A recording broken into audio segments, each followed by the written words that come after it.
Noticentro 1, CMI. Buenas noches, bienvenidos a las noticias. Los siguientes son los 3 hechos más importantes de hoy en Colombia. Controversia por la contratación que hizo el alcalde de Sincelejo de 100 hombres de seguridad privada para patrullar en parques, barrios y establecimientos comerciales del municipio. El grupo élite de seguridad está conformado por militares y policías en retiro. Llevan armas de fuego, visten de negro, se movilizan en motocicletas de alto cilindraje. El ministro de la Defensa, Iván Velásquez, pidió el desmonte de este frente de seguridad. Advirtió que esto devuelve al país a la época del paramilitarismo. Vamos a hablar más de esta noticia en nuestra emisión nacional a las 9 de la noche. El proyecto de ley de reforma estatutaria a la educación quedó formalmente hundido hoy. A solo un día para que terminen las sesiones ordinarias del Congreso de la República, el proyecto contra el que protestan desde la semana pasada los maestros del país no será puesto en el orden del día en la plenaria del Senado, en donde debería surtir su último y cuarto debate. Senadores de la oposición, con los cuales el gobierno había llegado a un acuerdo previo para votar un texto unificado, aseguran que la administración Petro se dejó chantajear de FECODE para hundir la iniciativa. Ampliación de esta noticia en nuestra emisión nacional a las 9 de la noche. La fiscal general de la Nación, Luz Adriana Camargo, anunció que se procurará que las personas implicadas en casos de violencia intrafamiliar hagan acuerdos para evitar que estos casos escalen a feminicidios. Esto lo dijo durante una audiencia ante la Comisión de la Mujer en el Congreso. Ahí afirmó que es una medida que hay que tomar para disminuir y para prevenir casos de ataques contra las mujeres. Vamos a hablar más de esta noticia en nuestra emisión nacional a las 9 de la noche. Las siguientes son las noticias más importantes del mundo hoy. Putin y Kim Jong firman acuerdo para defenderse mutuamente ante posibles agresiones. Informe de la ONU acusa a Israel de crímenes de lesa humanidad. Tormenta tropical Alberto amenaza a México y Estados Unidos.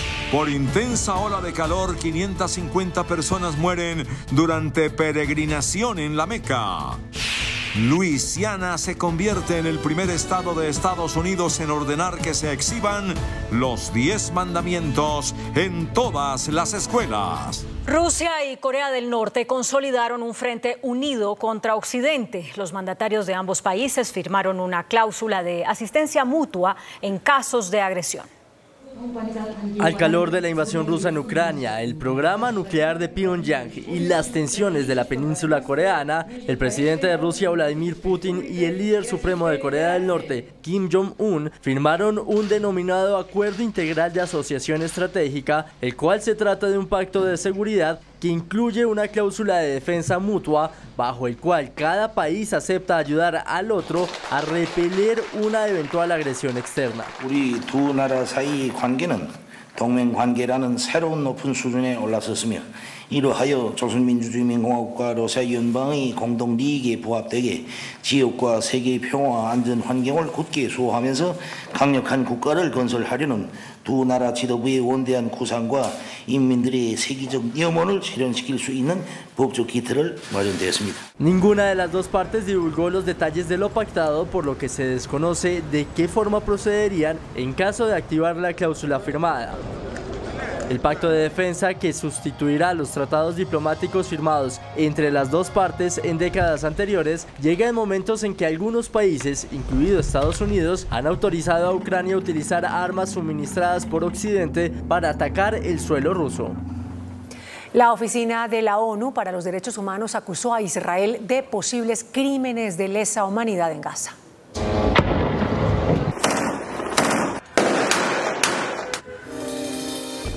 En 8 meses de guerra en Gaza, donde más de 37.000 personas han muerto y 8.523 resultaron heridas, la Oficina de la ONU sostiene que los bombardeos de Israel en el enclave podrían constituir crímenes contra la humanidad. The report concludes that these Israeli strikes indicate that the IDF may have repeatedly violated fundamental principles of the laws of war. In this connection, it notes that unlawful targeting, when committed as part of a widespread or systematic attack against a civilian population, in line with the state or organisational policy, may also implicate the commission of crimes against humanity. Los bombardeos analizados tuvieron lugar entre el 9 de octubre y el 2 de diciembre del año pasado y causaron al menos 218 muertes. De acuerdo con el jefe de la oficina de la ONU, la norma de reducir al mínimo el daño a civiles en acciones bélicas parece haber sido consistentemente violadas en la campaña de bombardeos de Israel. Entre tanto, Israel considera que el informe sufre de sesgos metodológicos y le restan credibilidad. Como se había previsto, el ciclón tropical 1 se convirtió en la primera tormenta tropical de la temporada de huracanes 2024. Se llama Alberto, avanza hacia el oeste del Golfo de México. Se espera que impacte además gran parte de Texas. El Centro Nacional de Huracanes de Estados Unidos emitió una alerta de la formación de la primera tormenta tropical de la temporada de huracanes 2024. Esta lleva por nombre Alberto y está ubicada sobre el oeste del Golfo de México. Según el pronóstico, se esperan fuertes lluvias, inundaciones en las zonas costeras y ráfagas de viento a lo largo de las costas de Texas y el noreste de México. El gobierno de México ha extendido el aviso de alerta hacia el sur, a Tecolutla, mientras en Estados Unidos el aviso de tormenta tropical está en efecto para la costa de Texas, desde San Luis Paz hacia la boca del Río Grande. Al menos 550 peregrinos de diferentes nacionalidades fallecieron durante los ritos de la peregrinación musulmana en la ciudad de La Meca. Ola de calor mortal. Al menos 550 personas de diferentes nacionalidades perdieron la vida debido a las altas temperaturas durante la celebración de este año de la principal peregrinación musulmana, que tiene como destino la ciudad saudí de La Meca. La causa de los decesos se debe a la aglomeración y a la ola de calor que han alcanzado temperaturas de hasta 51,8 grados Celsius. La peregrinación anual llegó hoy a su fin y alrededor de 2 millones de fieles regresaron a sus países de origen, quienes a primera hora y con elevadas temperaturas realizaron el ritual de despedida, que consiste en dar otras 7 vueltas alrededor de la Kaaba, el edificio cúbico ubicado en el centro de la gran mezquita de La Meca. Ecuador sufrió un apagón nacional por fallas en el sistema de transmisión eléctrica. En varias zonas del país aún no han podido restablecer el servicio. El ministro de Energía de Ecuador, Roberto Luque, informó este miércoles que el conjunto del país se enfrenta a cortes en el suministro de luz debido a una falla en la línea de transmisión que ha provocado una desconexión en cascada. El reporte inmediato que nos llegó de SENACE es que existe una falla en la línea de transmisión que ocasionó una desconexión en cascada, por lo que no hay servicio energético a escala nacional. La situación es tal que la Agencia Metropolitana de Tránsito de Quito informó que la falta de electricidad afecta a más de 1 millar de semáforos, por lo que más de 500 agentes de tránsito han sido desplegados en la ciudad para dirigir el tráfico. En abril, el presidente ecuatoriano Daniel Noboa declaró una emergencia energética y anunció planes de cortes de electricidad, ya que el país sudamericano ha afrontado dificultades por una sequía que impacta la generación de energía hidroeléctrica. El mandatario de Argentina, Javier Milei, nuevamente arremetió contra el presidente del gobierno de España, Pedro Sánchez, a quien tachó de cobarde. En medio de una entrevista televisiva, el mandatario argentino Javier Milei arremetió contra el jefe ejecutivo español Pedro Sánchez, del que dijo que es un cobarde. El cobarde mandó a todos sus ministros a insultarme. ¿Quién es el cobarde? Sánchez. Arrancó con del transporte y después, como yo no le respondía, muy cobardemente mandó a las mujeres a agredirme, para después tildarme de misógino. Milei agregó que en materia de libertad de expresión, Sánchez está aplicando el mismo modelo que Nicolás Maduro, el presidente de Venezuela. El rey Felipe VI de España cumplió el 10º aniversario de su proclamación. España conmemoró el 10º aniversario del ascenso al trono del rey Felipe VI, una década en la que ha afrontado la tarea de recuperar la institución tras las normas de su padre Juan Carlos. A la Constitución y a sus valores me he ceñido y me ceñiré siempre. en el cumplimiento de mis responsabilidades. Son guía para el ejercicio de mis funciones.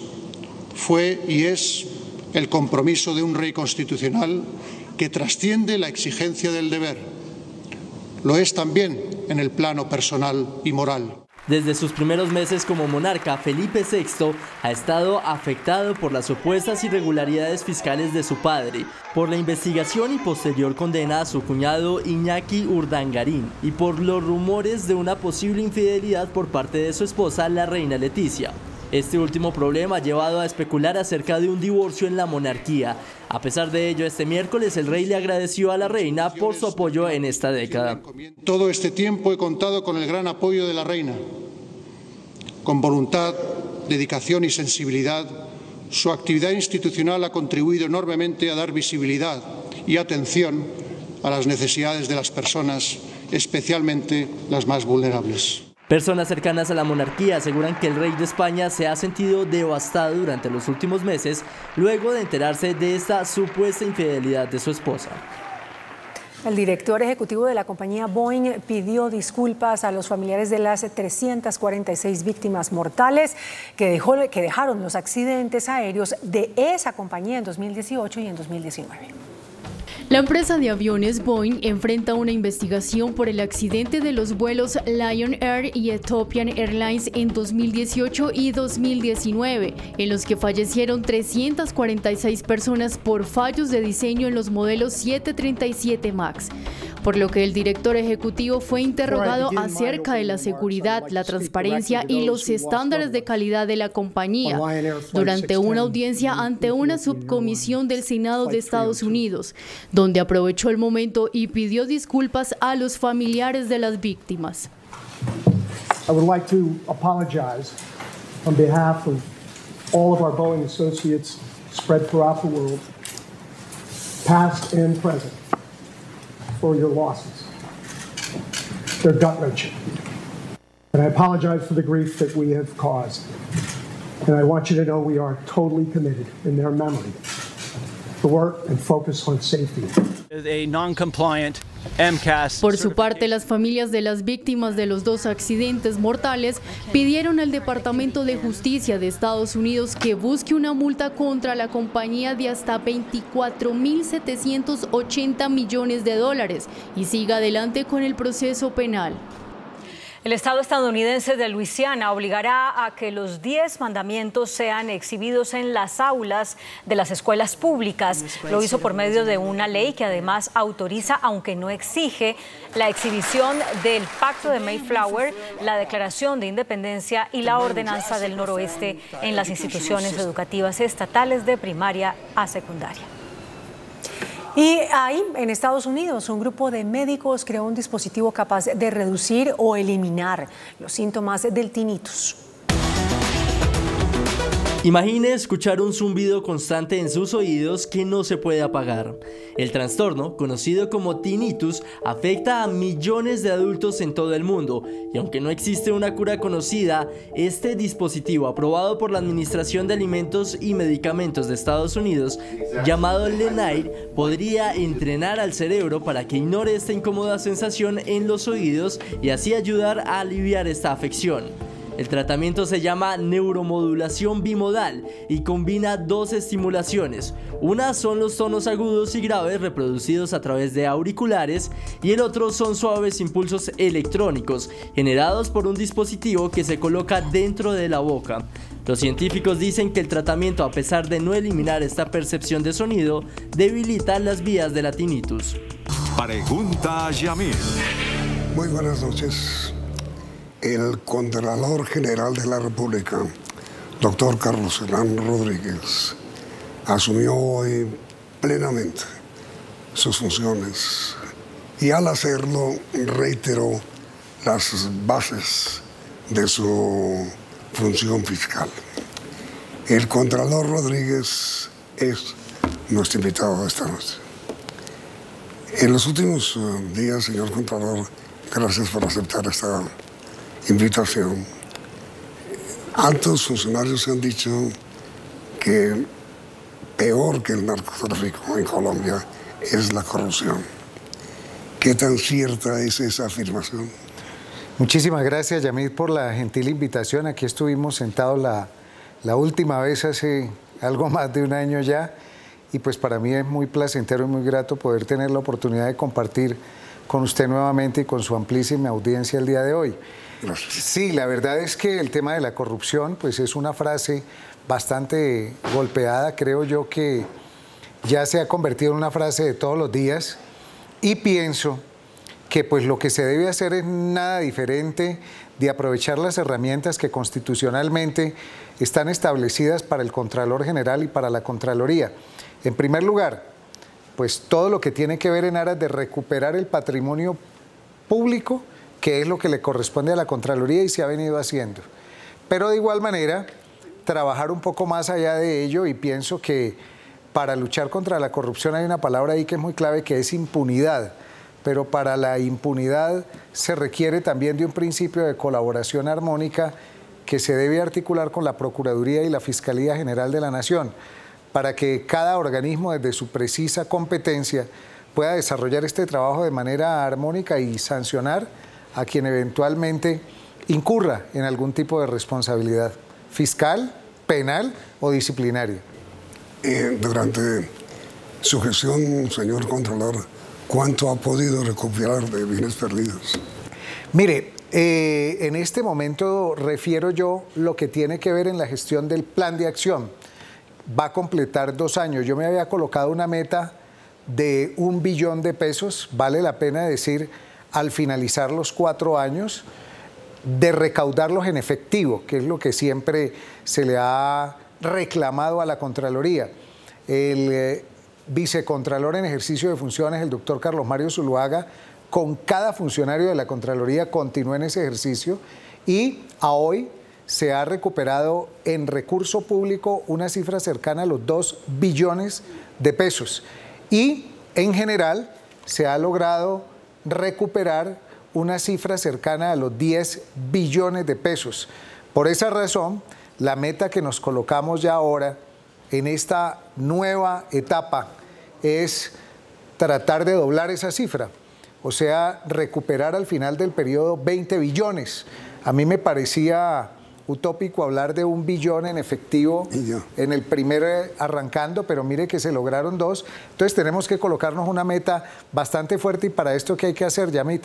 Pues hay que embargar los bienes de los presuntos responsables cuando se tenga pruebas inequívocas de la defraudación que se haya podido cometer al presupuesto, pues para poder tener con qué recuperar ese patrimonio, porque lo que pasaba históricamente, ¿qué era? Se anunciaba el juicio de responsabilidad fiscal, pero ya cuando se iba a recuperar, pues no tenían bienes con qué responder. Yo pienso que en eso hemos ido avanzando y somos muchísimo más fuertes y agresivos en la competencia fiscal, que es la función misional de la Contraloría, que es recuperar el patrimonio público, pero ahora con la función preventiva y concomitante, pues evitar también que se cause detrimento patrimonial. ¿Esos son bienes originados en el narcotráfico? No, no necesariamente. Por ejemplo, hay un gran porcentaje que yo le he comentado a la señora fiscal y a la señora procuradora, que tienen que ver con el tema que, Yamit, le quiero proponer hoy aquí algo públicamente, que usted de pronto desistió en esa intención, pero yo debo reconocer que fue precisamente este canal y a través suyo que se trabajó ese tema, y fue el tema de los elefantes blancos. Yo pienso que ese tema debemos retomarlo, Yamit, en esta oportunidad articulado con la Procuraduría y con la Fiscalía, poderle presentar al país una gran cantidad de obras y monumentos al despilfarro, a la falta de planificación que hay en cada una de las regiones, y sobre todo anunciándole a los presuntos responsables que el problema no va a ser solamente con la Contraloría, sino también con la Fiscalía y con la Procuraduría, y poder entregar una serie de obras inconclusas, al menos salvar lo que más se pueda. Le quiero decir que hay en riesgo más de 15 billones de pesos que se pueden perder, y la meta en este momento es recuperar siquiera 10 billones de eso que está potencialmente y que eventualmente se puede perder porque han sido o mal planificados o mal ejecutados, u obras que están inconclusas.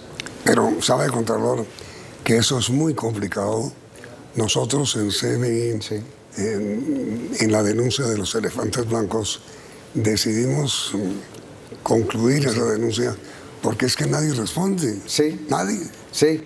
Y fíjese, Yamid, que la invitación que le quiero yo hoy hacer aquí a usted de manera pública es a que me acompañe y no desistamos en ese empeño.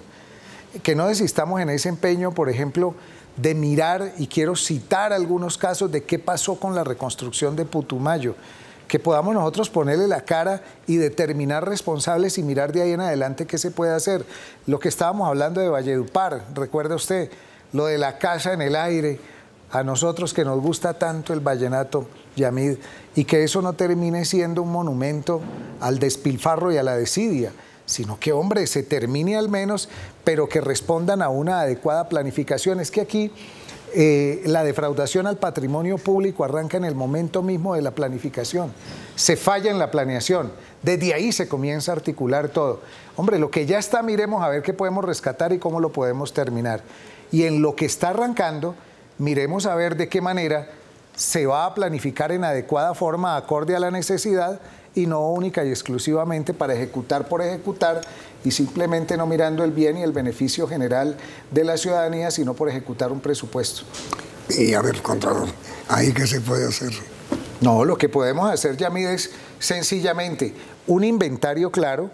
En esto debe estar vinculado el Departamento de Prosperidad Social, el Departamento de Planeación Nacional, las alcaldías municipales, las gobernaciones. Yo quiero ratificar aquí algo que le comenté a los gobernadores y le comenté a los alcaldes. Yo quiero reunirme con ellos y presentarles el inventario de lo que nosotros tenemos y de qué propuesta hay para terminar esas obras, de común acuerdo. ¿Por qué? Porque creo que más allá del tema de las sanciones, ver qué podemos hacer para que esas obras las entreguen. Hombre, yo quiero invitarlos a que no se metan en problemas, a que podamos entregar la obra y no tengamos que llegar al embargo y secuestro de los bienes del alcalde, del gobernador, del exalcalde, del exgobernador, del contratista, tener que ocurrir, porque mire usted que muchos de los recursos que se han recuperado son por las aseguradoras, estamos vinculando a las aseguradoras, pero también hay unas responsabilidades disciplinarias y penales.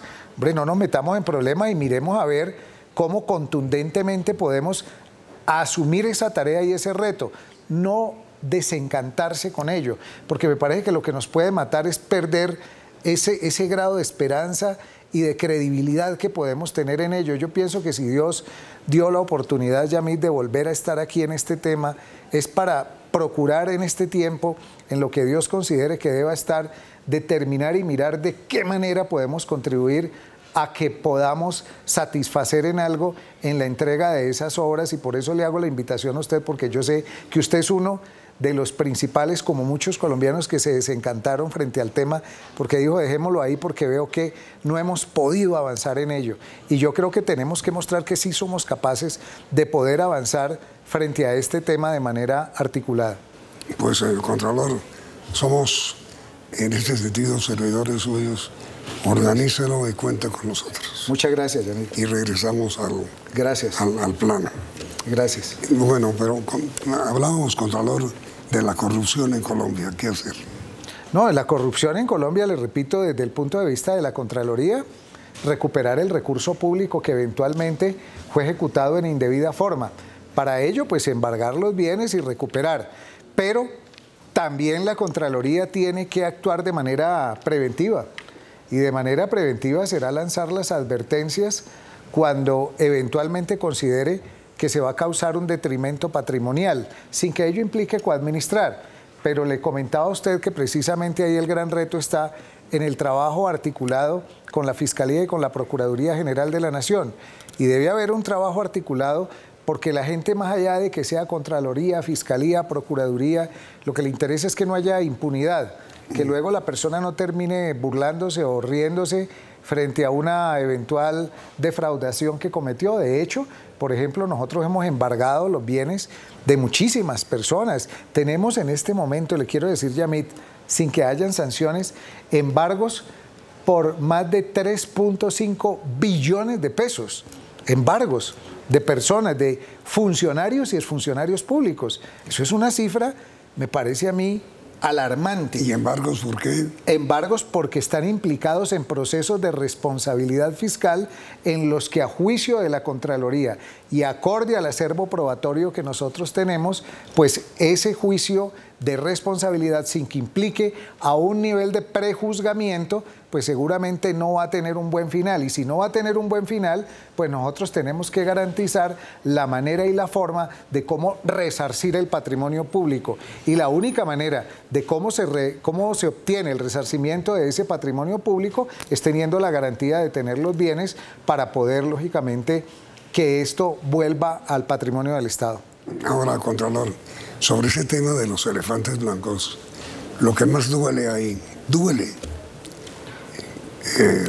es el tema de las regalías. Es decir, ¿qué ha hecho Colombia? ¿Qué han hecho nuestras regiones con las regalías? Elefantes. Mire, blancos. hay dos saldos en rojo, diría yo, que traigo de los 8 meses que estuve y del tema que en este momento ha continuado, o sea, los 2 años. Yo tengo que presentarle al país un resultado concreto de varios temas, entre ellos el OCAD Paz. Hay un compromiso indeclinable de que a través de una rueda de prensa y de un informe muy bien soportado, yo le voy a presentar un informe a los colombianos desde el punto de vista de la Contraloría, ¿qué pasó con esos recursos del OCAD Paz? Punto 1. No, pero perdón, antes de eso. Yo creo que la opinión pública no sabe con precisión qué es OCAD Paz. Sí, claro. Los recursos del OCAD Paz son los recursos que se destinaron precisamente en virtud de la firma del acuerdo de paz para que se realizaran inversiones que permitieran, pues precisamente, como lo hablábamos ahora, tratar de acabar con tanta inequidad y tanta desigualdad y que se pudieran generar oportunidades en unos territorios focalizados que permitieran que se reactivara en cierto grado la economía, que brindaran oportunidades.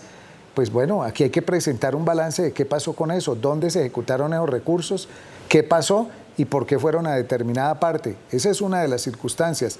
Regalías. Perdón. ¿Cuáles eran los recursos de OCAD Paz?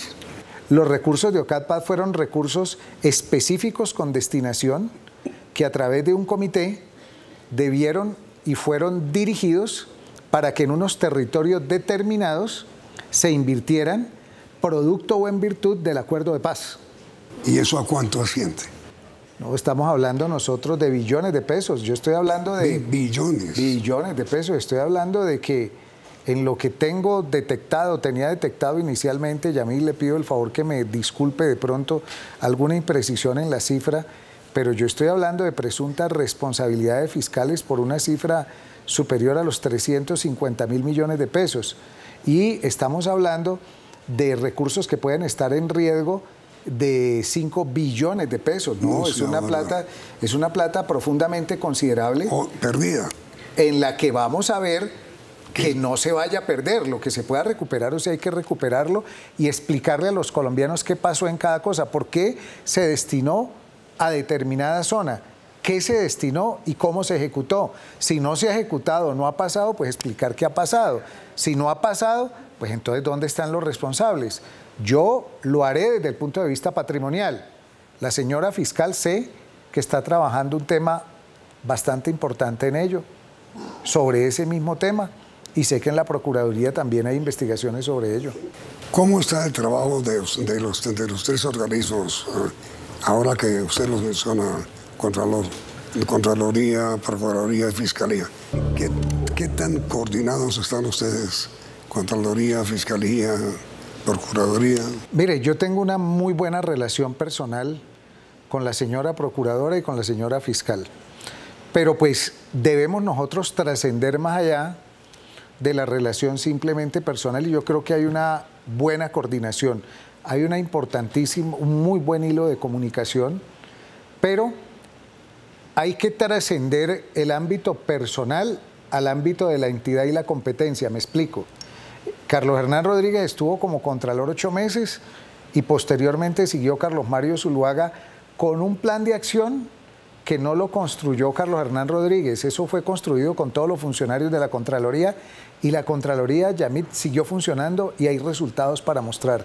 Los hombres pasan, las instituciones quedan. Que haya una buena articulación entre esos organismos de control, entre el organismo judicial que es la Fiscalía y el organismo de control Procuraduría es fundamental, pero, Yamid, los organismos de control no deben ser organismos de oposición, no deben ser organismos de oposición del gobierno, pero los organismos de control tampoco pueden ser organismos dirigidos a condenar o a perseguir al que piensa diferente, no. Debe realizar la competencia que le corresponda y en ese sentido pienso yo que es que debe desarrollarse como tal el ejercicio. ¿Qué es lo difícil? Que lógicamente cada elección tiene dinámicas de un componente. Esto que está pasando hoy en día con la Contraloría es atípico totalmente, nunca había pasado en la historia del país. Nunca ha pasado que un contralor pues no pudiese terminar su periodo, pero menos que volviera. Eso no había pasado. Entonces yo sí tomo esto como una oportunidad que dentro del carácter de independencia me otorga esa circunstancia para hacer lo que corresponda y para, lógicamente, procurar armonizar con las demás entidades. Pero digo, mi pregunta, ¿hay coordinación de los tres organismos? Sí, hay. ¿Funciona bien? Sí. Hay fallas. Hay fallas y arranco por las de la Contraloría. Porque pues sobre todo las procuradurías regionales. Las contralorías, las gerencias de las contralorías. Eso no funciona. Claro, las contralorías territoriales. Ahí quiero tocar dos temas. El primero de ellos, las auditorías y el proceso auditor debe realizar unos hallazgos muy bien soportados, cimentados, estructurados. No hacer hallazgos disciplinarios por hacerlos o hallazgos penales por hacerlo, que lo único que hacen es generarle al servidor público la apertura de un proceso para que esté envueltas determinada cantidad de años y luego termine precluyéndose. Pero, eso es la primera. ¿Qué es lo que usted llama hallazgos? Los hallazgos es lo que se realiza producto de la revisión y del ejercicio del proceso auditor. La Contraloría revisa el ejercicio de gestión de las entidades o del organismo sujeto de control y producto o derivado de esa auditoría realiza algunos hallazgos, o sea, el que va a buscar encuentra. ¿Y los hallazgos de qué tipo son? Hallazgos administrativos, que son en los cuales se debe suscribir un plan de mejoramiento, hallazgos desde el punto de vista fiscal, que son los de la Contraloría, porque eventualmente se causó un posible detrimento al patrimonio público, hallazgos disciplinarios, porque el funcionario hizo más allá o más acá, menos o más de lo que le correspondía, que le deben ser allegados a la Procuraduría, o hallazgos penales, que implica cuando se actuó más allá de la culpa, con una culpa grave o con un dolo con una intención positiva de causar daño, que lógicamente irán a la Fiscalía. Allí, ¿qué es lo importante de lo que usted menciona? La articulación que también tiene que ver con las Contralorías territoriales. Con el tema de las Contralorías territoriales, Yamit, yo quiero decirle algo a los contralores territoriales. No es que el contralor llegue a perseguirlos, a fastidiar, a incomodar, que no sea amigo, no. Pero aquí hay que admitir algo. Es que los ejercicios de control está profundamente desprestigiado. Uno lo tiene que aceptar, de la general, de las territoriales, de todos, y hay que mirar cómo se recupera esa confianza. Y la manera como se recupera esa confianza, pienso yo, es pasando del dicho al hecho y actuando con contundencia frente a lo que debe ser la autonomía y la independencia que debe tener. No es fácil. Y es prácticamente una labor maratónica. ¿Por qué? Porque el contralor territorial pues es elegido o por el Consejo o por la Asamblea y tiene un componente profundamente político. Pero, ¿qué es lo que le quiero decir a los contralores territoriales? Que actúen con toda la severidad del caso. Que yo voy a conversar con ellos, voy a tener una reunión para determinar muy bien esos controles preferentes o prevalentes, que le digo cuál es. Cuando al contralor se le pasa por encima de su competencia y uno, como Contralor General de la República, asume el proceso. Primer punto, creo que no se debe asumir esa competencia sin antes ver qué está pasando y qué es lo que ha hecho. Pero un contralor que se le abrogue la competencia y que se observe que no ha actuado con diligencia, tiene una responsabilidad. Y tiene una responsabilidad por acción o por omisión, que será disciplinaria y ojalá no penal. porque debió haber realizado su función de control. Entonces, lo que yo quiero requerir de las Contralorías Territoriales es a que actúen contundentemente en lo que tengan que actuar y que si necesitan el amparo frente al tema, pues que coloquen al Contralor General entonces de por medio ahí en esas y que digan que este señor está ahí encima de esa circunstancia, porque si no me voy a traer el proceso. Y si tienen mucho problema con alguno, pues díganme con cuál es, para traerlo de una vez para acá, para Bogotá, y desde acá poder tomar una decisión concreta frente al asunto. El asunto grave, pero muy grave, señor Contralor, es que como el origen de los contralores regionales es político, el clientelismo en estas contralorías departamentales es total. ¿No es verdad? Sí, y también del Contralor General. O sea, yo me la tengo que aplicar también, Yamid.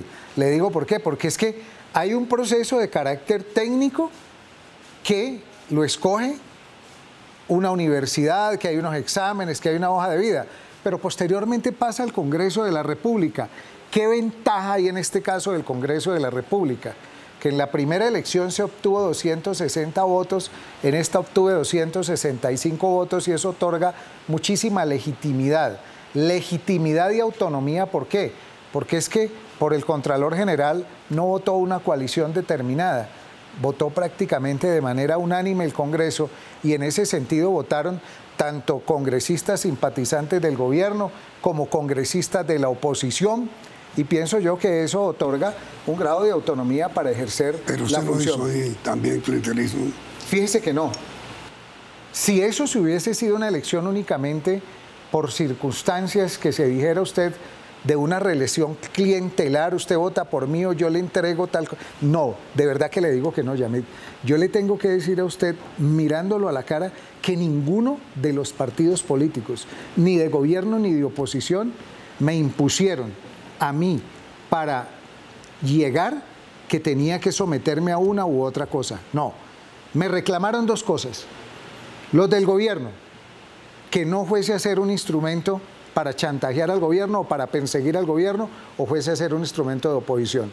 Y los otros me pidieron que no fuera a ser un instrumento para acabar con quien estuviese pensando diferente, que me conservara en la mitad. Ese fue el acuerdo que yo hice con los congresistas y de verdad que aquí se lo digo porque producto de ello fue que se pudo obtener, y por una circunstancia, Yamid, uno no debe llegar a las cosas a cualquier costo, porque eso después es para enredos. Llegué bajo ese criterio y bajo ese punto. Y hasta ese punto me voy a mantener. De lo contrario, olvídese, porque fue la situación y pienso que es lo que el país demanda en este momento. Actuar con independencia, actuar con autonomía. Habrán cantidad de críticas y habrán cosas y circunstancias pues, que puedan hacer, pero espero y aspiro poder demostrarle al país que se puede pasar de mucho dicho a ciertos hechos que puedan reflejar contundencia en el accionar de la Contraloría. Es decir, señor Contralor, de ninguna manera habrá en la Contraloría cuotas. Es que mire, Yamid, es complicado decirle a usted el tema de cuotas. ¿Por qué? La Contraloría tiene una serie de funcionarios de libre nombramiento y remoción. En los funcionarios de libre nombramiento y remoción, una persona puede ser más amiga o la manera de pensar de un lado o de otro lado. ¿Qué es lo que yo le reclamo al funcionario mientras esté en la Contraloría? Y esta mañana se los dije a ellos, que mientras está en el ejercicio del cargo no puede tener la camiseta de su pensamiento ideológico. Tiene que hacerlo con carácter de independencia. Yo tengo algunas preferencias desde el punto de vista ideológico, pero en esto no puede ser así porque el Contralor General de la República es el Contralor de los colombianos, de los que piensan de una manera y de los que piensan de otra forma. Y en ese sentido pienso que se debe ejercer esa función. La función de la Contraloría solamente puede permanecer en el tiempo y se puede solidificar en la medida que haga valer su independencia. Mire, señor Contralor, por hoy el tiempo se nos ha agotado, pero son tantos los temas que hay para conversar con usted, de interés para toda la opinión pública, que quisiera pedirle grabar el programa de una vez para transmitir mañana. ¿Acepta usted? Oh, perfecto, Yamid, ni más faltaba. Gracias, Contralor. Segunda parte de la entrevista mañana, con el Contralor Rodríguez. Gracias por la sintonía y los invitamos a escucharnos mañana en Pregunta Yamil, y por ahora sigan en CNE. El Congreso hunde reforma a educación. Proyecto no será discutido mañana en último día de sesiones. Gobierno culpa a la oposición y la oposición culpa a FECODE y al gobierno. Gobierno se dejó chantajear de sindicato de maestros, acusan parlamentarios. Maestros marchan a favor del hundimiento de la reforma educativa. Magisterio no aceptaba ni evaluación ni forma de financiamiento de la educación. Estalla polémica por contratación de seguridad privada en Sincelejo. Ministro de Defensa dice que eso es regresar al paramilitarismo. Condenan a 31 años de cárcel a general del ejército en retiro por desaparición de guerrilleros del M-19. 400 municipios afectados por el invierno. Polémica por propuesta de la fiscal sobre beneficio a agresores de mujeres. Acuerdo de paz está hecho trizas, dice presidente Petro. Colombia recibe a 40 niños palestinos y a sus familias. Contralor anuncia lucha frontal contra corrupción. Agarrón en el Senado por un dolor de muela. Iniciamos nuestra segunda hora de noticias. El proyecto de ley de reforma estatutaria a la educación quedó formalmente hundido hoy. Ya el proyecto no será puesto en el orden del día de este jueves, que es el último día que queda de sesiones. Por tarde mañana debía haber surtido su último y cuarto debate. La primera en advertir que el proyecto de ley de reforma estatutaria a la ley de educación está hundido fue la vicepresidenta del Senado y ponente de esa iniciativa, María José Pizarro. Es una estrategia profundamente irresponsable e incluso irrespetuosa con otras bancadas, más allá de las diferencias con el gobierno. Aquí se hundieron propuestas trascendentales para el país, como la declaratoria del derecho fundamental a la educación. Lo propusieron los ponentes Paloma Valencia, del Centro Democrático, y David Luna, de Cambio Radical. El gobierno, ocultando sus propias intenciones, pues la presentó, concertó con la oposición y después reversó para generar un conflicto con FECODE que terminó hundiéndolo. Yo creo que es muy triste para el país terminar más preocupados por las exigencias de un sindicato que por la calidad de la educación que reciben los niños colombianos, que como digo, pierden las pruebas PISA, pero además no logran cambiar su vida a través de la educación. Si este país hace un esfuerzo pagando la educación, esa educación debiera ser la puerta de las oportunidades y hoy no lo es. Y en la tarde el puntillazo final lo dio el presidente del Senado, Iván Name. Dijo que por acuerdo en la mesa directiva, esa iniciativa no será incluida en el orden del día de este jueves, último día de sesiones ordinarias del Congreso. No ha habido consensos hasta ahora para ser incluida en el orden del día de mañana. Los profesores dijeron que de todas formas estarán en la Plaza de Bolívar este jueves para presionar cualquier jugada de último momento que reviva un proyecto que fue roto en un acuerdo que había hecho el gobierno Petro con los partidos de oposición independientes en el Congreso y que no le gustó a FECODE. Al menos 12.000 profesores marcharon hoy por las calles de Bogotá hasta la Plaza de Bolívar en rechazo al proyecto de ley que pretendía reformar la educación. Desde las horas de la mañana, miles de maestros se reunieron en diferentes puntos de la ciudad para finalmente congregar una gigantesca manifestación que se dio cita en el centro de Bogotá para llegar en masa a la Plaza de Bolívar. Los profesores, que vinieron desde todos los rincones del país, aseguran que su protesta era en defensa de la educación pública. No podemos permitir que los recursos públicos se vayan para los sectores privados. La defensa es esa, que los recursos públicos vayan para las escuelas públicas, para las universidades públicas. Nuestras escuelas están que se caen a pedazos. Una vez llegaron a la Plaza de Bolívar, los manifestantes realizaron arengas frente a una tarima hasta que la lluvia hizo presencia y se enteraron de la noticia que salía del Congreso. Se había hundido el proyecto de ley de reforma a la educación, hechos que persuadieron a gran parte de los manifestantes a irse del lugar. Fue un esfuerzo grande, fueron 8 días de movilizaciones, de debates, de exigencia, donde el magisterio se unió en torno a no permitir que se privatizara la educación. Entonces es la lucha en unidad de todo FECODE. La manifestación transcurrió de manera pacífica y no se registraron mayores traumatismos a la movilidad. Ha causado controversia la contratación que hizo el alcalde de Sincelejo, Yair Acuña, de 100 hombres para brindar seguridad en las calles de la capital de Sucre.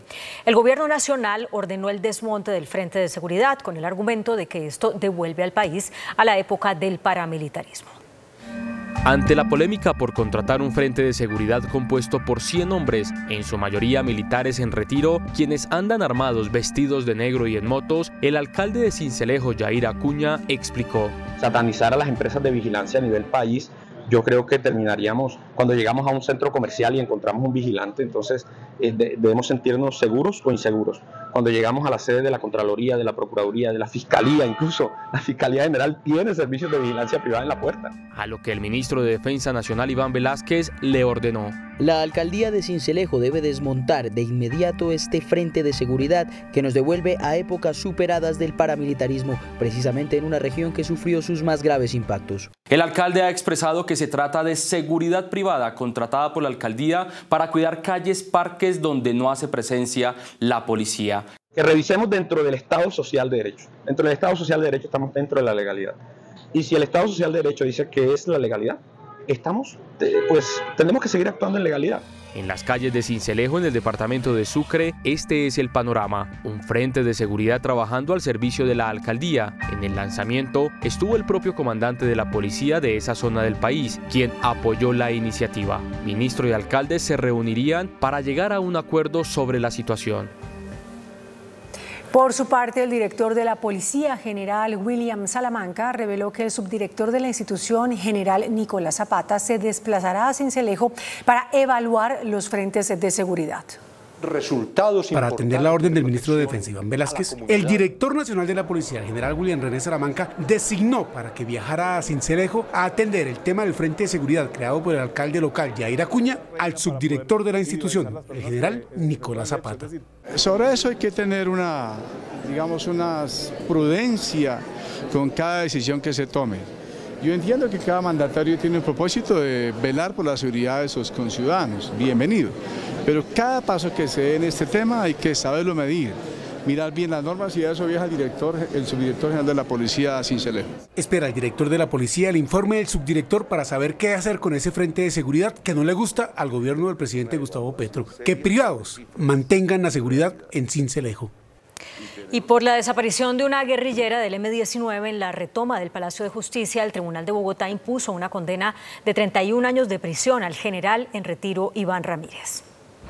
El Tribunal Superior de Bogotá condenó al general en retiro Iván Ramírez, excomandante del Comando Operativo de Inteligencia y Contrainteligencia del Ejército Nacional, a 31 años y 10 meses de cárcel. El Tribunal Superior también condenó al coronel en retiro Fernando Blanco Gómez. Habrá de señalarse en primer lugar que los dos sentenciados llevan más de 12 años en libertad. Esto es, desde que se emitió la sentencia de primera instancia que los absolvió, que desde entonces no se allegó al expediente reporte de que estas personas hubiesen incurrido en nuevas conductas delictivas. La decisión la tomaron magistrados del tribunal por la desaparición forzosa de Irma Franco Pineda, guerrillera del M-19, quien habría participado en la toma y retoma del Palacio de Justicia en el año 1985. Y aunque el comportamiento que dio lugar a esta sentencia fue muy grave, tal y como se analizó en precedencia, no se advierte en atención a sus particulares condiciones que exista un riesgo para la comunidad que imponga la ejecución inmediata de la pena privativa de la libertad impuesta. En el fallo se afirma que Irma fue sacada con vida del Palacio de Justicia. Fue sacada de ese sitio en las horas de la noche en un vehículo tipo campero, el cual fue ubicado de reverso sobre la puerta principal del inmueble, introduciéndola en el mismo por la parte de atrás, sin que hasta la fecha se conozca su paradero. Los restos de Irma Franco Pineda permanecen desaparecidos. Su cuerpo no fue encontrado ni aparece en los registros del Instituto Nacional de Medicina Legal. Más de 700 emergencias se reportaron en el país por la temporada de lluvias. Hay 55.000 familias afectadas. Las autoridades esperan un aumento de las precipitaciones en el segundo semestre de este año. Más de 55.000 personas afectadas deja la primera temporada de lluvias en el país. Es realmente preocupante. Hace poco veíamos graves afectaciones en Antioquia, en Huila, también en Putumayo, en Tolima, bueno, pues básicamente en Chocó. Una solución definitiva es ordenar el territorio y eso implica reubicar a las personas, pero los reasentamientos son difíciles. Son difíciles por muchos factores, pero nosotros estamos intentando hacerlo bien. Y eso pasa, por supuesto, por llegar a soluciones que se dialoguen con la comunidad, que no sean imposiciones, pero sobre todo que permitan que las personas que hoy viven en esos lugares de riesgo accedan a mejores lugares para vivir. Se espera que con la llegada del fenómeno de la Niña el número de emergencias aumente. Los pronósticos del IDEAM hablan de un fenómeno de la Niña probablemente tan fuerte como los que vimos hace poco más de una década, pues que dejaron centenares de miles de familias afectadas en el país. Así que tenemos que prepararnos para eso, tenemos que prepararnos para lo peor, que ojalá no suceda. A la fecha son 700 emergencias las presentadas en más de 400 municipios. La próxima semana se vence el plazo para que todos los departamentos presenten el plan de respuesta a ese fenómeno climático. La fiscal general Luz Adriana Camargo propuso que las personas implicadas en violencia intrafamiliar puedan acceder a principios de oportunidad para que lleguen a acuerdos y así se evite que las agresiones escalen y terminen en feminicidios. La fiscal general acudió ante la Comisión de la Mujer del Congreso para hacer un diagnóstico sobre los casos de violencia de género. Ante los congresistas, la funcionaria dijo que una de las estrategias de la Fiscalía para atender los procesos será otorgar acuerdos a los agresores de violencia intrafamiliar para que dichos casos no escalen a feminicidios. Las mujeres que acuden a denunciar escenarios de violencia intrafamiliar no necesariamente quieren que su compañero o su esposo sea privado de la libertad y sea condenado, quieren una solución para la situación conflictiva que viven. La fiscal dijo que será una revisión periódica a la conducta de los agresores con el fin de que no se acerquen a las víctimas y cumplan sus compromisos ante la justicia. Las formas de violencia son violencias leves que no queremos que escalen hacia violencias graves que pueden concluir en un feminicidio. Lo que estamos haciendo ahí es aplicando principios de oportunidad con temporales, no definitivos. La fiscal también explicó que los casos de asesinatos de mujeres serán analizados en primera instancia como feminicidios. Es un tema de la mayor, que está priorizado en nuestra agenda, del mayor interés de la Fiscalía. Nosotros sabemos que efectivamente enfrentamos una violencia feminicida muy grave. La Fiscalía analiza más de 183.000 casos de violencia de género, entre los que se incluyen violencia sexual, intrafamiliar y feminicidios. De esos procesos solo hay condenas en 1.047 casos, es decir, en menos del 1%. La Comisión Interamericana de Derechos Humanos presentó las observaciones preliminares de su visita a Colombia con el objetivo de observar la situación de derechos humanos en el país. Esto con énfasis especial en la seguridad ciudadana, los impactos diferenciados de la violencia y la implementación del acuerdo de paz. Según el informe, Colombia es un país caracterizado por la extrema desigualdad, la discriminación y la pobreza.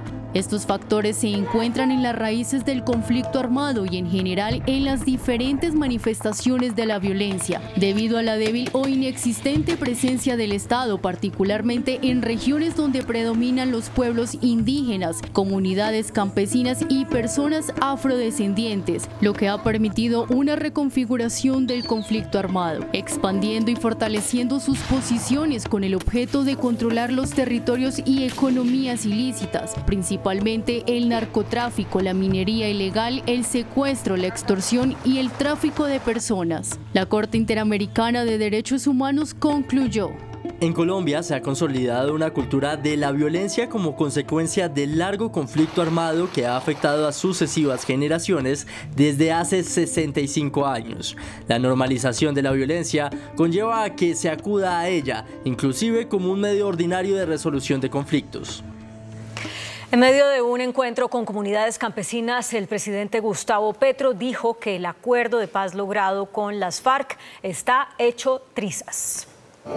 El presidente Petro manifestó nuevamente su preocupación por el poco avance e implementación en el cumplimiento del acuerdo firmado en 2016 y aseguró que este está destruido. El acuerdo de paz está hecho trizas. Esa es la realidad. El acuerdo de paz lo hicieron trizas y por eso tenemos una nueva violencia. Ahora, no se trata de llorar sobre lo que ya pasó, sino de ver qué hacemos hacia adelante. El presidente agregó que la Procuraduría ha obstaculizado la compra de tierras en su esfuerzo para cumplir con la reforma agraria. Los funcionarios de la Procuraduría aquí en la Quinta con Jiménez, ahí por ahí, diciendo que no se puede comprar tierra con agua. No, en el fondo están queriendo impedir que la Agencia Nacional de Tierras haga la reforma agraria. Finalmente, el presidente invitó a las extintas FARC a evaluar los avances de los acuerdos firmados en 2016 y presentar ante las Naciones Unidas una declaración conjunta del estado real del acuerdo de paz. El canciller Luis Gilberto Murillo entregó detalles de la misión humanitaria que enviará a Colombia a la Franja de Gaza para llevar ayuda y traer a más de 40 niños y sus familias para recibir atención en nuestro país. El gobierno colombiano trabaja en los detalles para enviar un avión de la Fuerza Aérea que lleve ayuda humanitaria a la Franja de Gaza y en su regreso transporte a los niños palestinos. El propósito es poder traer a cerca de 35, 50 niños que fueron afectados por el conflicto en Gaza, están en Egipto, y que puedan venir con sus acompañantes familiares por un periodo de hasta 6 meses y regresar después a Egipto. Los menores de edad que busca traer el gobierno colombiano sufrieron alguna clase de amputación y recibirán rehabilitación. Colombia tiene una gran experiencia en tratamiento de personas que han sufrido algún tipo de mutilación, sobre todo en el hospital militar. El SENA ya produce prótesis, por ejemplo, y queremos colaborar en distintos conflictos en ese sentido, y lo queremos hacer obviamente con los niños y niñas de Gaza. Colombia está coordinando el traslado de los menores con países como Egipto y Jordania. Asimismo, han extendido un llamado a la comunidad internacional para facilitar recursos para Colombia. El contralor Carlos Hernán Rodríguez hará equipo con la Fiscalía y la Procuraduría para la lucha contra la corrupción. Dice que la meta es evitar la pérdida de recursos por más de 10 billones de pesos. El reciente contralor posesionado por segunda vez, Carlos Hernán Rodríguez, habló de la necesidad de trabajar en conjunto con la Procuraduría y la Fiscalía para fortalecer las investigaciones por hechos de corrupción y evitar detrimento patrimonial al Estado. Con la Procuraduría y con la Fiscalía hay que trabajar necesariamente de manera armónica, porque me parece que lo que más reclama el ciudadano es que no haya impunidad, y que no haya impunidad depende y responde de un principio de colaboración armónica entre estos organismos de control y la Fiscalía General de la Nación, que también quiero decirles, soy un convencido de esto: el organismo de control y la Fiscalía no son organismos de oposición. El contralor Carlos Hernán Rodríguez dijo que su meta en el tiempo en el que esté en la entidad es evitar un detrimento patrimonial de cerca de 10 billones de pesos. Que esta Contraloría durante esta administración ha recuperado y ha evitado el detrimento patrimonial de 10 billones de pesos. Y me estoy colocando como reto para los próximos otros 2 años 10 billones de pesos más. O sea, decir una Contraloría que le recuperó al Estado 20 billones de pesos. Dijo que actualmente tienen embargos por una cifra cercana a los 4 billones de pesos. La Corte Suprema de Justicia recibió nuevas pruebas de presunta corrupción en la Unidad de Gestión del Riesgo. Las entregó el secretario de Transparencia de la Presidencia, Andrés Hidárraga. El secretario de la Oficina de Transparencia de la Presidencia, Andrés Hidárraga, sostuvo una reunión con los magistrados de la Sala de Instrucción de la Corte Suprema, Héctor Alarcón y Francisco Farfán. Dijo que les entregó pruebas que su despacho recibió en los últimos días sobre la corrupción en la Unidad de Riesgo y otros hechos como dineros de las regalías, OCAT, Paz y Salud. Vinimos a seguir compartiendo elementos de contexto sobre algunas denuncias que han llegado a la Secretaría de Transparencia para que ellos tengan a bien avanzar o no en algunas investigaciones que se juntan con reportes que han llegado a la Secretaría de Transparencia sobre casos de corrupción. El funcionario habló sobre la necesidad de trabajar articuladamente en hechos de corrupción.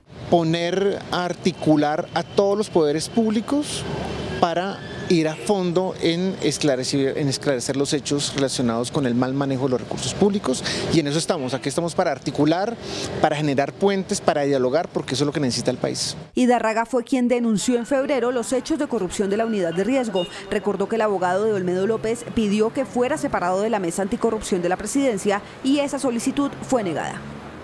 La Procuraduría pidió a la Fiscalía investigar a funcionarios de la Agencia de Tierras presuntamente vinculados en irregularidades en la compra de tierras para la reforma agraria.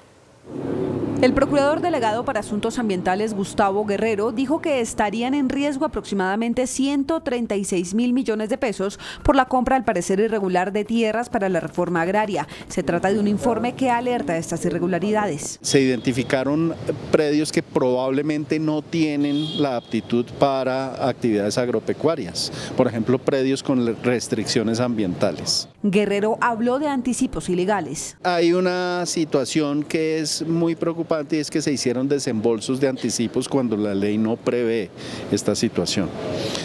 Hay además una baja ejecución realmente de todos los recursos destinados a compra de tierras en 2023. El procurador compulsó copias para que se investigue penal, fiscal y disciplinariamente. Fundamentalmente la Agencia Nacional de Tierras, que es el operador de estos procesos de compra de tierras. El gobierno hizo pública la lista de negociadores con las disidencias de la segunda Marquetalia al mando de alias Iván Márquez. Esta es la resolución del Gobierno Nacional que revela el equipo negociador, quien estará junto a Armando Noboa en el proceso de paz con la guerrilla de la segunda Marquetalia de Iván Márquez y que iniciará formalmente el próximo 24 de junio en Caracas, Venezuela.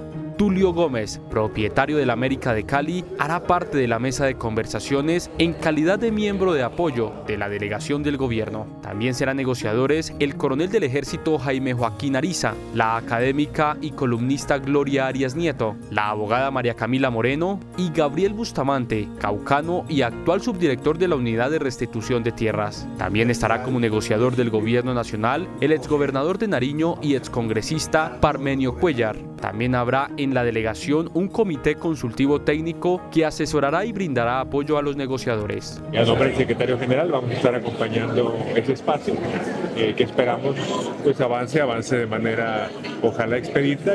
En este hará presencia el ex jefe de las FARC, Joaquín Gómez. Hubo un nuevo hostigamiento hoy en Jamundí, municipio del Valle del Cauca. Hombres armados dispararon por varios minutos contra la estación de policía de Los Robles. El ejército y la policía respondieron el ataque y reportaron que los hechos no dejaron víctimas. Las autoridades en Antioquia señalaron a la guerrilla del ELN de secuestrar a 2 ciudadanos. Según la investigación, los 2 hombres fueron citados por el ELN en zona rural del sur de Bolívar. Ellos son Juan Carlos Jiménez Moreno, integrante de la Junta de Acción Comunal y líder social de la vereda Lejanías del corregimiento Carrizal de Remedios, y Armando de Jesús Barroso Erazo, habitante del municipio. Que fueron citadas allí por el ELN para que den cuenta de algunos temas o de algunas situaciones que los tachan como informantes del Clan del Golfo. Desde el día sábado desaparecieron y hasta el momento digamos que no se sabe en qué circunstancias se encuentran, dónde se encuentran, cuál es su estado. El secretario de Seguridad de Antioquia, general en retiro Luis Eduardo Martínez, dijo que por ahora no hay denuncia oficial, tampoco hay exigencias económicas a sus familias y calificó la doble retención como una violación del cese al fuego. La Corte Suprema de Justicia resolvió quién debe estudiar las quejas del abogado del expresidente Álvaro Uribe en el caso de presunta manipulación de testigos. La Sala Penal de la Corte Suprema de Justicia aceptó el impedimento de 3 magistrados del Tribunal Superior de Bogotá en el caso de presunta manipulación de testigos. El tribunal deberá entonces designar otros magistrados para estudiar una queja que interpuso el abogado Jaime Granados a la juez Sandra Heredia por negar la nulidad del proceso. En un debate de control político por la situación de orden público, el Centro Democrático y el Pacto Histórico controvirtieron por las cifras de criminalidad durante lo que va del gobierno Petro. Por tercer día consecutivo, a la oposición le correspondió adelantar debates de control político en el Senado de la República. Cuestionaron y culparon al gobierno Petro de ser el responsable del aumento en los índices de criminalidad en todo el país. Son ustedes los que llegaron hoy al poder aliados con narcos, con clanes, con combos llenos de patrones a los que les ofrecen impunidad y dádivas. Ustedes no quieren escuchar, senadores, ni las cifras les importa. No les importa que en este gobierno se esté protegiendo a los líderes. A nombre del gobierno estuvieron los viceministros del Interior y de Defensa.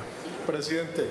Y ese debate sobre el orden público terminó en un verdadero agarrón por un dolor de muela que le dio a la viceministra de Defensa, Daniela Gómez, que la hizo abandonar la plenaria del Senado. El debate sobre situación de orden público, la bancada del Centro Democrático se quejó porque la viceministra de Defensa se había ausentado. Exigió su retorno al recinto del Senado. La vicepresidenta de la corporación dijo que estaba enferma. Parece que la humanidad no les entra en la cabeza ni en el corazón. Muy bien. Vinieron las réplicas por el tono elevado. Que la señora vicepresidente nos había tratado de animales. Válido. Nosotros somos unos animales racionales. Lo que yo censuro es que nos haya tratado de brutos. Lo lógico es que si la señora viceministra está enferma, pues pida la palabra, deje una constancia. He visto un enfrentamiento entre unas bancadas y otras que le hace daño a la institución y le hace daño a la opinión pública que nos está viendo al otro lado. Fue tanta la controversia que la viceministra tuvo que regresar al Senado a explicar qué le había pasado. Gracias, presidente. No, decirles que se me acaba de quebrar una muela, iba de urgencias para el hospital militar a ver si me la pueden reconstruir, pero aquí estoy, los voy a oír. Espero puedan terminar. De verdad tengo demasiado dolor. Este dolor de muela causó una verdadera pelotera entre las bancadas del Pacto Histórico, Cambio Radical y el Centro Democrático. El Ejército Nacional descubrió un millonario robo de petróleo al oleoducto Caño Limón-Coveñas, en el que estaría implicado el ELN. Con alta tecnología se roban los grupos armados el petróleo de Caño Limón-Coveñas. El daño ambiental en esta zona es devastador. La recuperación de los ecosistemas podrían tardar cientos de años. Ante esta situación, intensos operativos llevó a cabo el Ejército Nacional en Tibú Norte de Santander en contra de este delito.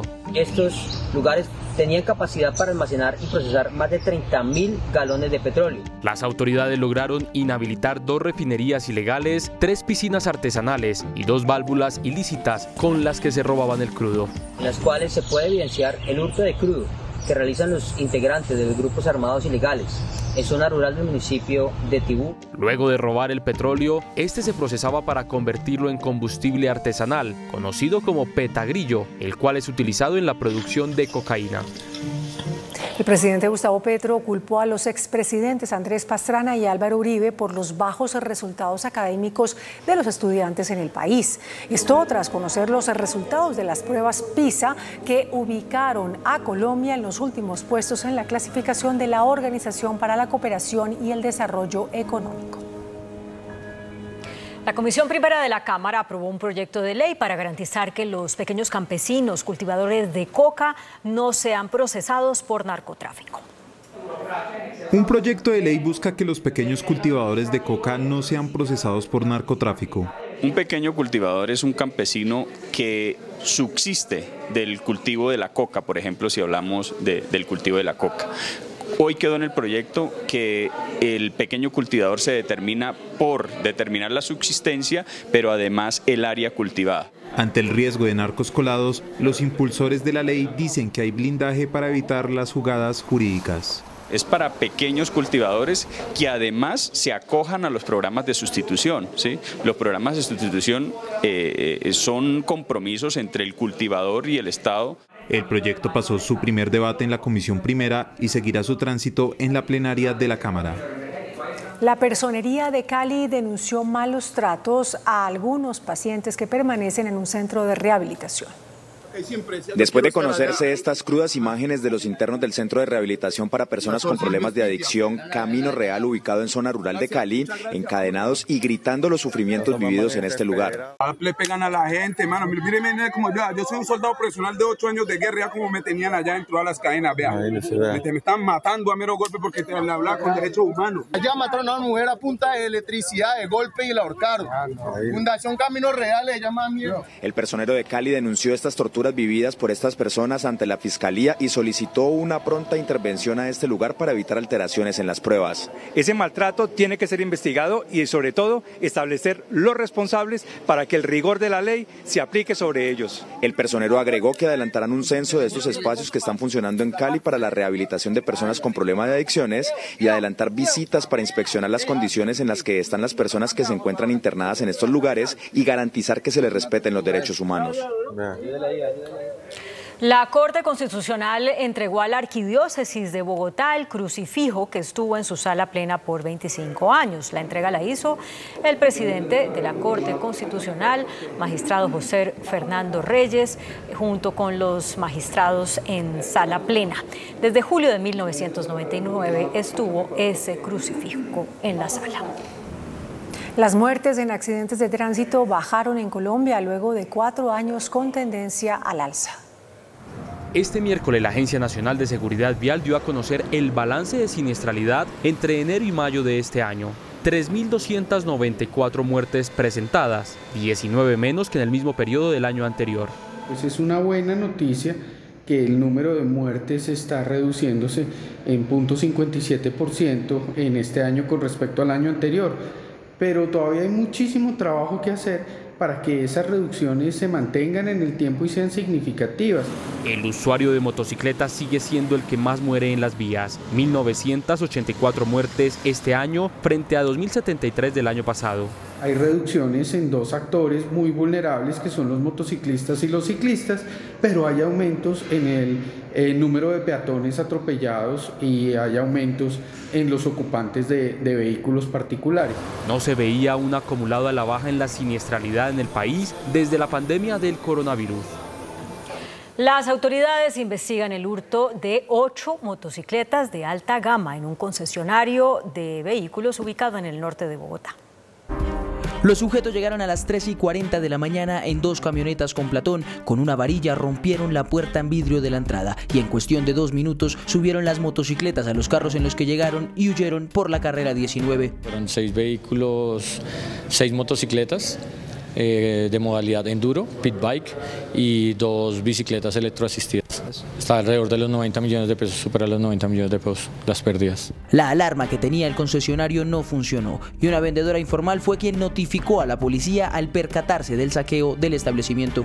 Lo que a nosotros nos aterra es que encima de una camioneta se van 5 vehículos, 5 motocicletas con 2 personas encima por plena 127. La policía de Bogotá adelanta las investigaciones para dar con el paradero de los delincuentes.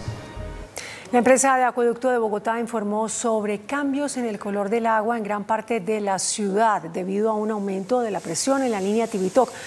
En los próximos 15 días se empezarán a evidenciar estos cambios en la mayoría de viviendas, especialmente del occidente de la ciudad y los municipios aledaños. La directora de Gestión de Impuestos de la DIAN, Cecilia Rico, anunció el inicio de las jornadas de acuerdo de pago con más de 1.500 contribuyentes que mantienen obligaciones tributarias pendientes. De esta manera se realizó una nueva jornada de gestión con los morosos de la entidad. Esta vez, en conjunto con la Fiscalía General, se citó a 1.500 contribuyentes en la capital del país que han sido denunciados por el delito de omisión como agente retenedor. Las deudas son por concepto de retención a la fuente, IVA e Impuesto Nacional al Consumo, que suman 1.2 billones de pesos. Se busca acuerdos de pago para evitar sanciones penales. La única manera de interrumpir el proceso penal que ya se inicia cuando la DIAN hace la denuncia es pagar, llevar los recibos de pago y la constancia de la DIAN de que está al día por la totalidad de sus obligaciones. En todo el país la cifra supera los 230.000 contribuyentes que le deben a la entidad más de 9,3 billones de pesos. De estas jornadas los deudores podrán conocer los pormenores de su proceso penal, las alternativas para ponerse al día y resolver su situación jurídica. La invitación es a que se pongan al día antes de iniciar un proceso. Con las jornadas de gestión, la DIAN espera mejorar las cifras de recaudo del presente año. Al término de la cumbre de empresarios en Cartagena, el Banco Mundial propuso al gobierno tomar decisiones políticas adecuadas y mantener un diálogo constante con todos los sectores. Tomar decisiones políticas adecuadas y aprovechar el capital humano son los dos mensajes claves entregados por el Banco Mundial durante la clausura del Congreso Empresarial Alianza por Iberoamérica desarrollado en Cartagena. Pero yo lo que le estoy instando a los países a que tomen conciencia de estas enormes oportunidades. Se necesita un ambiente de política sano y estable para atraer esta inversión, para que genere empleo, y los gobiernos digo que tienen que dedicarse no solamente a mantener un ambiente sano, sino a invertir en la educación de los jóvenes y de los niños. En ese sentido, los empresarios acordaron varios compromisos con el objetivo de recuperar la confianza para la inversión. Nos hemos comprometido a ser un elemento de diálogo con los gobiernos, porque eso es imprescindible, ¿no? El diálogo constante con los gobiernos que nos ayude a que las políticas que se hacen con el objetivo de impactar en positivo en la población sean las que de verdad son las adecuadas para que fluya esa inversión. Finalmente se puso sobre la mesa la importancia de crear alianzas público-privadas que permitan el crecimiento de la región.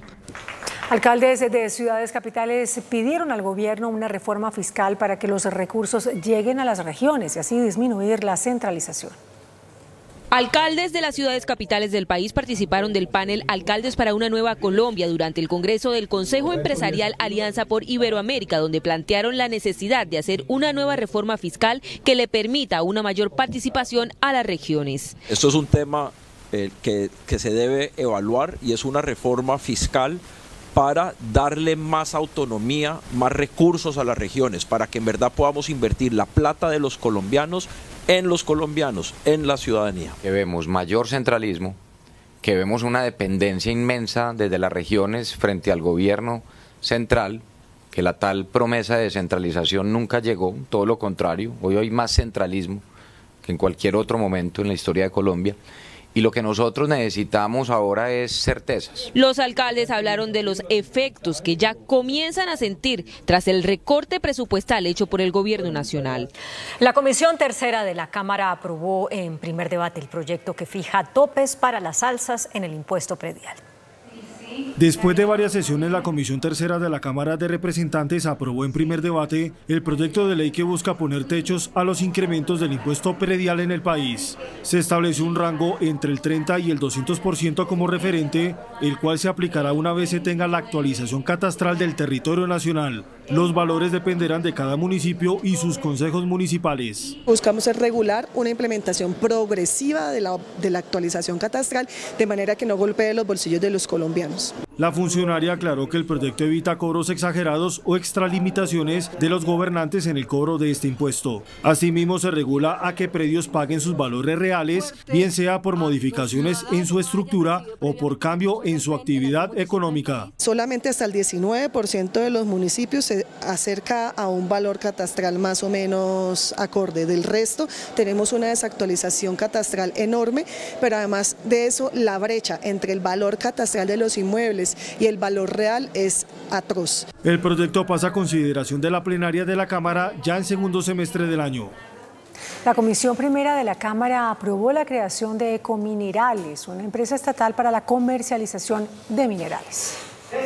La creación de Ecominerales, la primera empresa estatal minera, pasó el examen de la Cámara de Representantes y llegará a la plenaria para su análisis en la próxima legislatura. Buscamos es que la empresa colombiana de minerales pueda constituirse en un eslabón que permita llevar legalidad. El ministro de Minas explicó que funcionaría como Ecopetrol.